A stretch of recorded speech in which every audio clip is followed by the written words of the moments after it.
Hey, this is your host Brian, and I'd like to introduce you to our special guest today, Paul Beauchemin of PI Profits Agency. Paul Beauchemin brings deep business experience into the private investigator industry. He is president of PI Profits, a results-oriented marketing, sales, and customer service agency dedicated exclusively to private investigators. He is also the creator of the Genius Minds of Investigation project, and also previously created and launched Sherlock Docs, an online tool to help PIs create reports and share them with clients using 21st century technology. Today's topic is building a private investigation marketing engine. Paul, thank you so much for being with us here today. Glad to be with you, Brian. Oh, it's always a pleasure to talk with you, Paul. So, I have a quick question. Since today's topic is about building a private investigation marketing engine, I'm assuming that, like an engine, it has several parts to it. Is that the case here?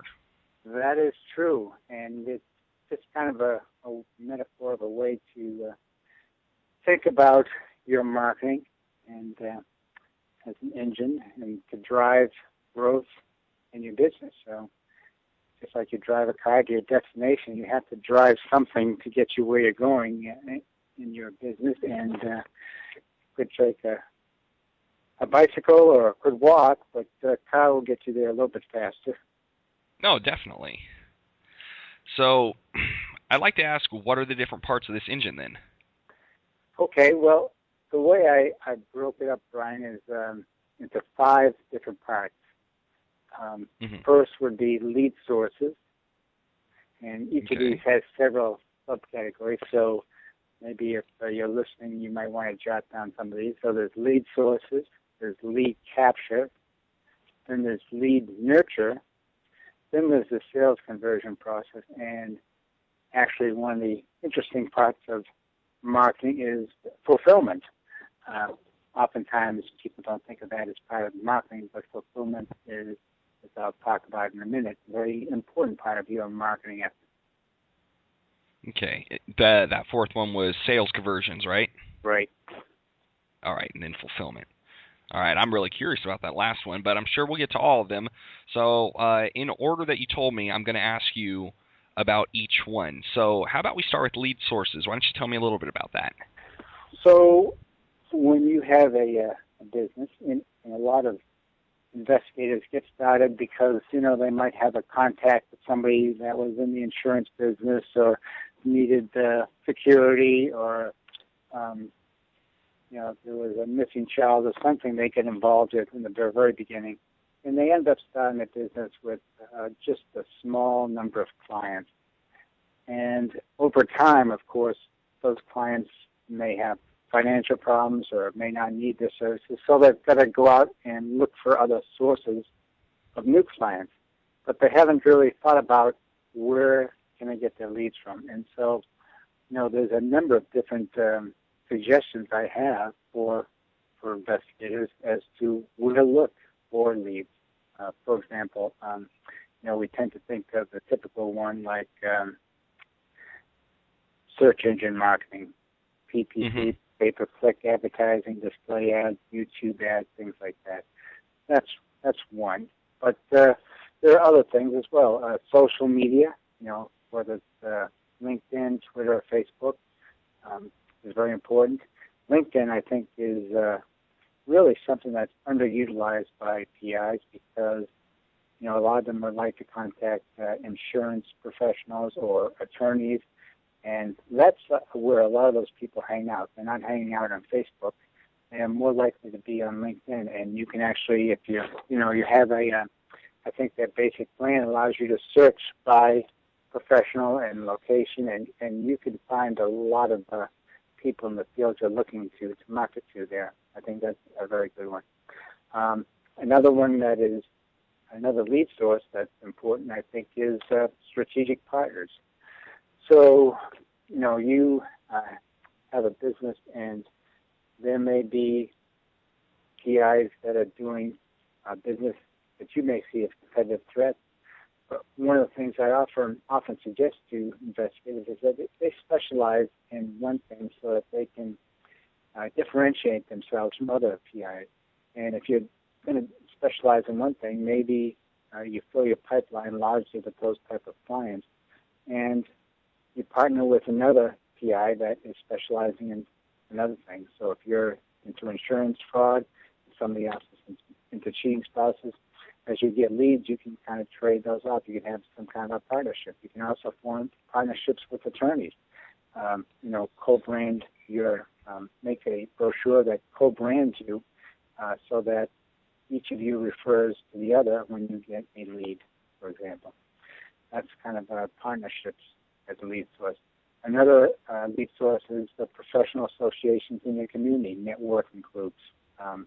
There's all kinds of different associations that you can get involved in and speak at, and use those communities to kind of get your name out there.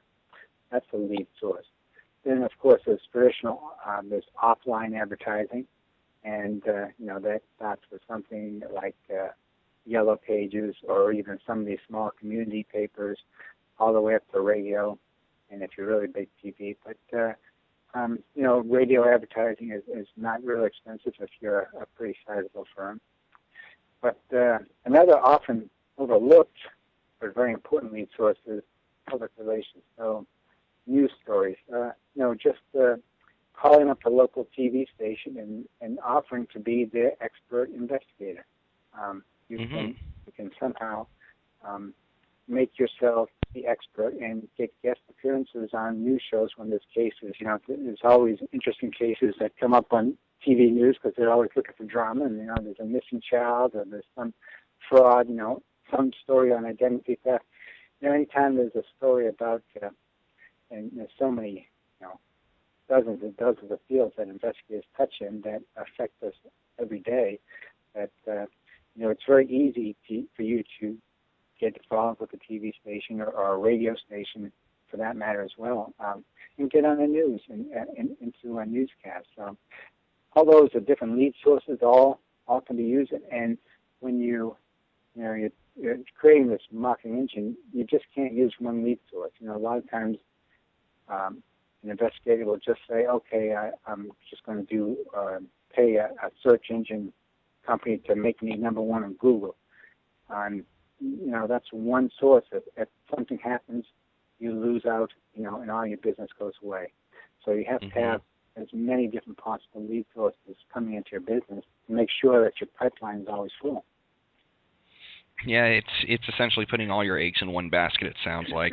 And I really hope that the people who are listening have written down quite a few of these lead sources, because it's better to look at it more like probably like a table, where the more legs you have, even if you lose one, it's still going to be okay as long as you have all the others. Yep. At least that's what I'm getting from this. So that was actually a really big list of lead sources, and a tremendous amount of them are accessible just right at people's fingertips. So these private investigators, it really just looks like the only thing they have to do in order to really take advantage of these is just be a little proactive. Mm-hmm. Right. And that takes us into the lead capture. How about you tell us a little bit about that? So, one of the things that happens is that, investigators will invest a lot of money. I've spoken to some that invest tens of thousands of dollars into search engine optimization or, Yellow Pages ads or whatever. But they have no way of capturing all that interest, okay? So let's say that you set up a website and you get 100 visitors that come to the website. You're going to find that maybe only one or two is ready to call you today.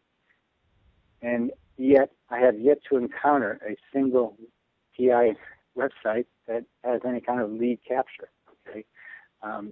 So that's very important.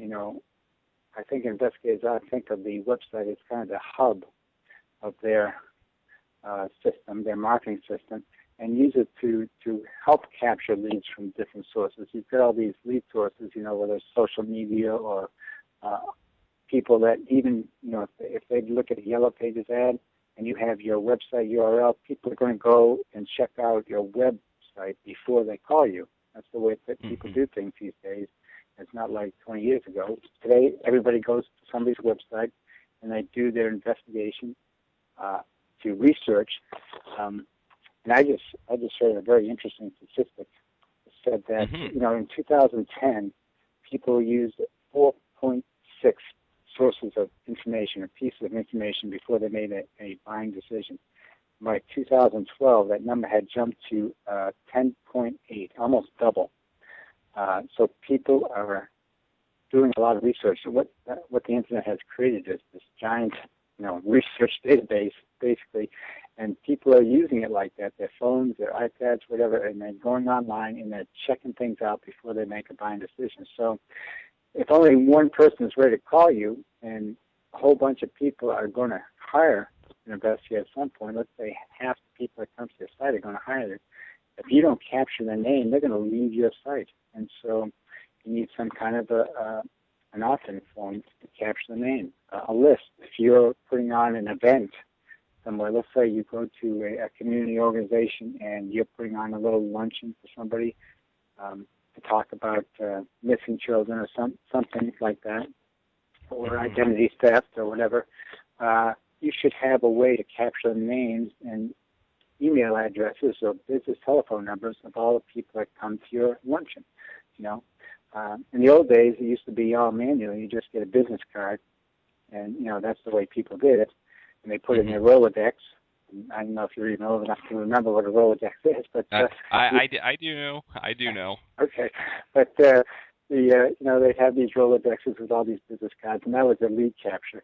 And now we're a little bit more sophisticated. You can actually take a picture of the business card with your phone now, and it goes into a computer, into our CRM management tool, and captures it for you.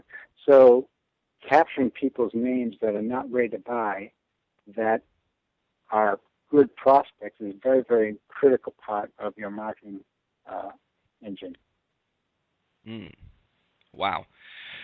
Because you told me out of all those websites you looked at, that seems to be a major problem, and I know that's something that's come up in the past, is that you've seen websites not only that try to do too much, they don't specialize in anything. They're like, oh, I'm an expert in everything, just come to me with all your needs, but people get overwhelmed. But it still seems that the PIs just say, well, look at all this stuff I do, people are going to come to me and they're going to want my services because I offer everything. And really it's just the opposite. They get overwhelmed and they leave the page and they have no way of capturing the info because they're not catering specifically to these individuals. Yep. And that takes us into, so assuming here that they get the lead capture page set up and they specialize and do everything that you said thus far and that we've talked about even in previous interviews, it moves on to lead nurture as the third part of the engine. Right. So, part of the sales process is you have to build credibility, you have to build trust, you have to build social proof. There's all kinds of persuasion techniques or methods that are used in taking a person from a prospect to a client, okay? And we talked about Robert Cialdini's book on persuasion. But when you capture somebody's name, your job is to start sending them information that interests them, so it's educational and not just an advertisement, call me now. It's actually educating them so that they're interested in reading about it. And as you educate them, you build up yourself as an authority figure, which is one of the persuasion techniques. And you also can reveal a little bit about the people in your firm, so you can start to build trust and likability with those people. And you can put in testimonials in your emails that you send out to your people as you nurture them to build social proof, okay? So people say, oh, other people use John Doe investigations too. And you can put in a case study that shows how you solved a crime or a problem, okay, for somebody. And as you send out these, this useful content to people, you start to build all these credibility persuasion techniques that they just can't get from seeing a page in a website, okay, or an ad in the Yellow Pages. So it builds all this internal dialogue that customers will have about, can this company solve my problems? Can they really help me? It starts to answer all those questions for them. and helps them take little steps along the way. When you hire somebody, you buy something, you don't just instantly with the click of your finger say, "Oh, I'm going to do that." Usually you take very small steps. You do a little bit of investigation. Let's say you want to buy a new phone, and you investigate what are all the different types of phones out there, how they work, how much does each cost, what are the features, what are the benefits of each thing. So the same thing happens when people, investigation firms. They want to compare them. How much experience does this guy have? How does he solve the problem? What's his process? And so, and they want to understand if you're trustworthy, if you're the kind of investigator that does it kind of shady, or you upfront, honest, and ethical. They want to build out those trust factors. So a lot goes into moving people along the sales funnel, and the lead nurture process of your engine really can help move them along that sales funnel. Oh, that's definitely understandable. And today, a lot of things are different. Like you said, with all of this technology, competition's greater. There's more PIs out there, sure. But I think the biggest thing is that people are in direct contact with other people so easily, so they can look up reviews of your services. They can look up what you're all about, all because of other people's testimonials and their experience with you. And I think that can either be your best friend or your worst enemy, and you're much better off making it your best friend, it sounds like. Right. Yeah, and that takes us into converting them, from taking them from nurturing them and giving them all this positive information and stuff they can use, and converting them into a sale. Right. So if you've been doing, lead nurturing process, you are actually moving people along the sales conversion process, because, the sales conversion process basically has, a few steps. You build curiosity. You empower the people to take action. You build up some trust. You build up a sense of urgency. You try to position yourself so that the purchase or the hiring of your firm is a no-brainer. And then, you basically, if you've done all those steps in your nurturing process, the sales conversion is basically, okay, this is how it works, sign the contract. So the sales conversion, and if you haven't done that, you have to go through all those steps in person, on the phone, okay? You have to do the same type of things. You have to, build curiosity. You have to empower people to believe that, you can solve their problem for them. You have to build up trust and the possibility that they're going to get the answer. You have to have urgency. If there's never any urgency, people will say, well, maybe next week or next month. Urgency is a very important part of the process. And having, a lot of services PIs offer are high value. So if, it's going to cost $2,500 or $5,000 or $10,000 for a file, you have to make sure it's a no-brainer for that person that wants to hire you, that they're going to get value. If you're going to recover $100,000 in fraudulent claims, then you can position yourself as, oh, I'm providing really good value, instead of always, PIs, well, should I charge $55 or $65 an hour? And you shouldn't even think in that terms. You should be thinking about positioning the value that you deliver versus, what the cost of your services will be, instead of worrying about, a lot of times they put on their website, oh, we charge $65 or $100 an hour, whatever the price is. That really shouldn't be on a website at all. They really need to be marketing so they position themselves as delivering value. And that's the most important thing that you need to think about in the sales conversion process, I think. Oh, I can understand that completely. And I think there might be some private investigators who might look at that, oh, well, that sounds like hard selling, or it sounds manipulative. It really isn't. This is simple sales, and you really need to, you're providing a service, and it's just what you do. You have to put food on your table and for your family. And in my experience, because I come from a history, not a very long history, but I do have it in my history of car sales, and there have been people who've come back and they have said that, oh, I'm so glad that you sold us this car.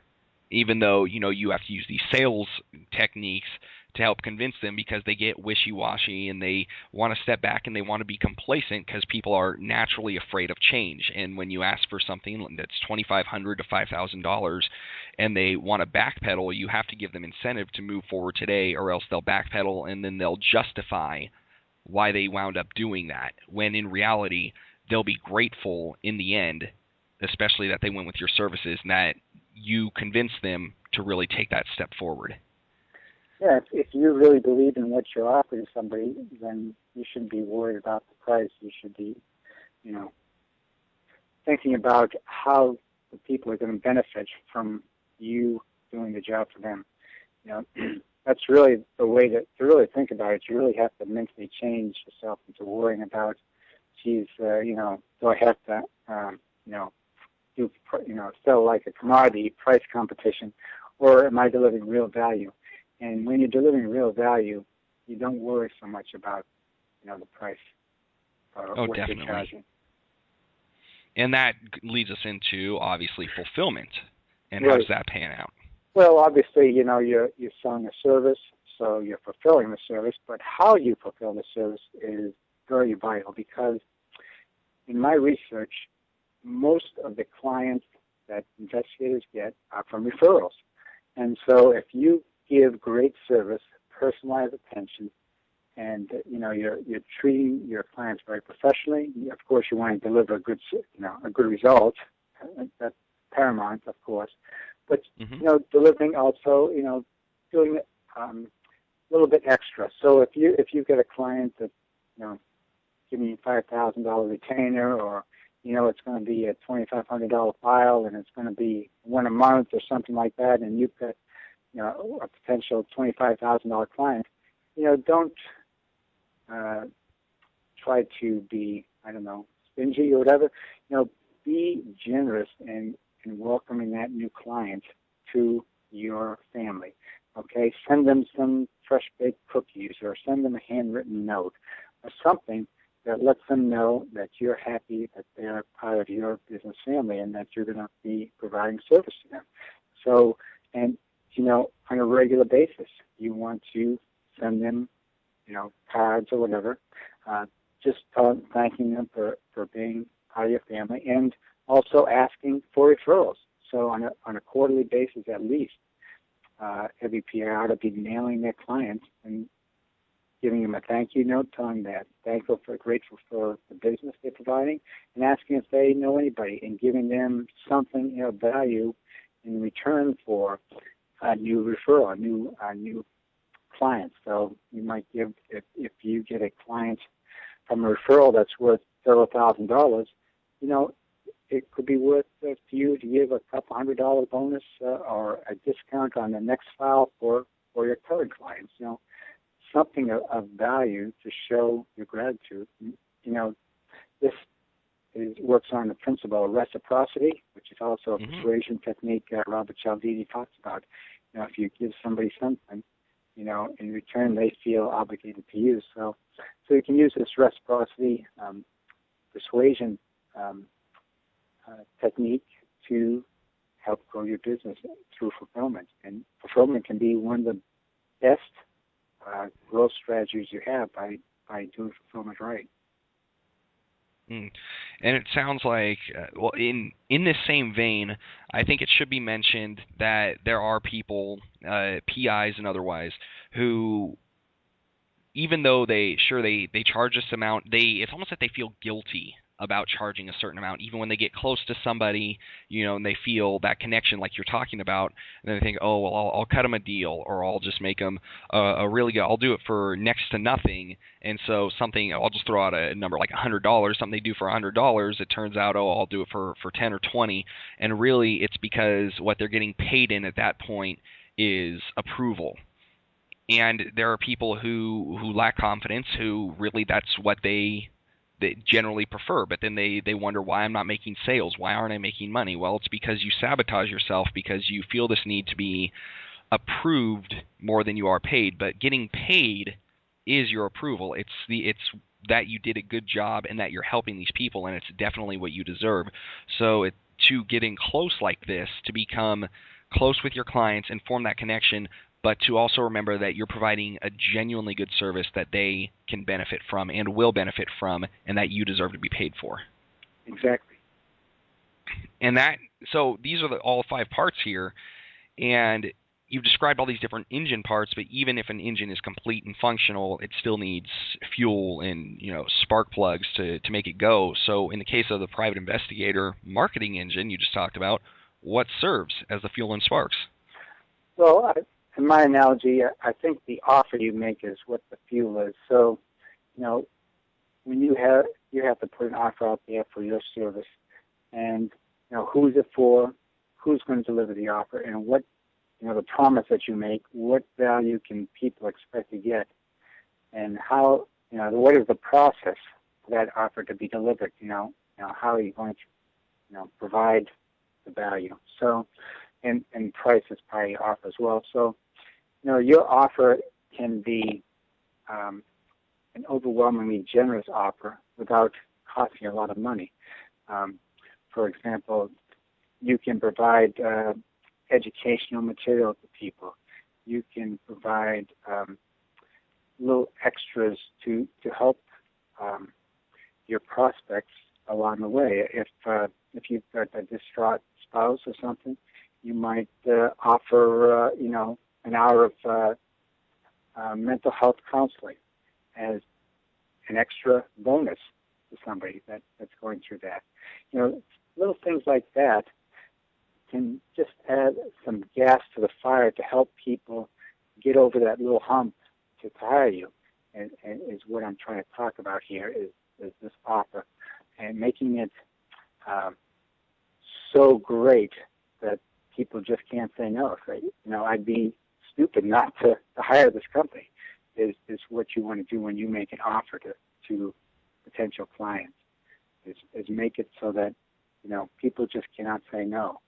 And instead of just saying, hey, we charge $125 an hour, take it or leave it, you have something that is a whole package, that the price is just one component.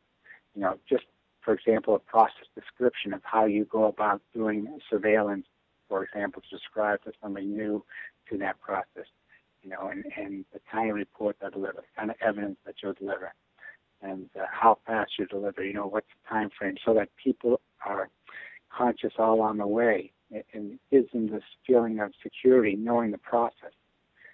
When people don't know the process, they really can't build a lot of trust, and it doesn't there's no fuel for them to really hire you. They have to know the process. Definitely, and that pans out in the lead nurture phase, like you were talking about, and you explain what you did. For the example of, let's say you have a blog or a website, and then are you still there? Yes. Okay, sorry, it just went dark for a second on my screen. So let's suppose that you have your website and you have these case files, obviously omitting the name of the people you really worked for their protection, but it builds that sort of value, and people can see how you do your job, what you do. That will provide that service for them, and that, as you described, is one component. And I know there's a tremendous amount of detail that you can go into. And we are running a little lower on time here, but is there any final words you would have for the people listening to us today? Well, yeah, the spark really is your story that identifies you as being the investigator that they should hire. What differentiates you? What makes you unique and special? You can call it a unique selling proposition, but you have to have a story that your customers already are telling through their actions about why you're the best PI that they should hire.